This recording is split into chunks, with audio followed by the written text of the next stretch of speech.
Injection লাগবো। আর ওই যে ওই পায়ে যে ব্যথা পাইছে ব্লিডিং হয়েছে না বিল্ডিং খালি ওই সালটাও ঠিক আছে। এখন কি মুখের ওষুধ খাওয়াইতে পারবা? এটা রে আরে ওই যে এই অ্যালার্জি শুরু করলেই ভালো হয়েছে অ্যান্টিবায়োটিক চললে এটা ভালো হয়েছে। কারণ অ্যালার্জির জন্য তো তোমার এটারে ইনজেকশন লাগবো 7 দিন পর পর একটা, ঠিক আছে? আচ্ছা দে। আর ওই ওই ওই আগেরটার মতন আর কি। এখন ওইটা যদি তোমরা মুখের ওষুধ না খাওয়াইতে পারো, হ্যাঁ ওইটা কবে হয়েছে? হয়েছে 2-3 দিন হয়। 2-3 দিন হয়। এমনি পা ফেলতে সমস্যা হয়? পাও ফেলতে হাঁটা চলা? মাঝে মাঝে একটু ব্যথা পাইলে হয়ে গেলে একটু পা জাগায়। এমনি নর্মালি হাঁটতে পারে?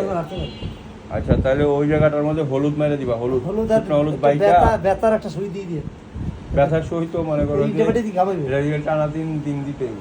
ব্যথা? হ্যাঁ, দিয়ে নিতে চাইবা। দেন ওই একবারই চাইছি তৈবি। আচ্ছা ঠিক আছে। তারপরে তাহলে তো 3 দিন অ্যান্টিবায়োটিক দেওয়া যায়। হ্যাঁ তাহলে ব্যথা দিয়ে দেন যাতে আচ্ছা, ঠিক আছে। ব্যথাটা ভালো হয়ে যায়।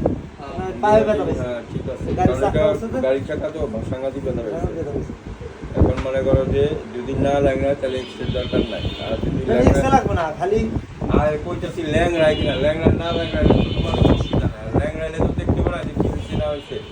ল্যাংড়া কিনা রাস্তা ধরে নিলাম সত্য কথা কও। রাস্তা ধরে নিলাম না ঠিক এক সেম কাহিনী আপনি অন্যতা দিলে এটা ঠিকই দেবেন।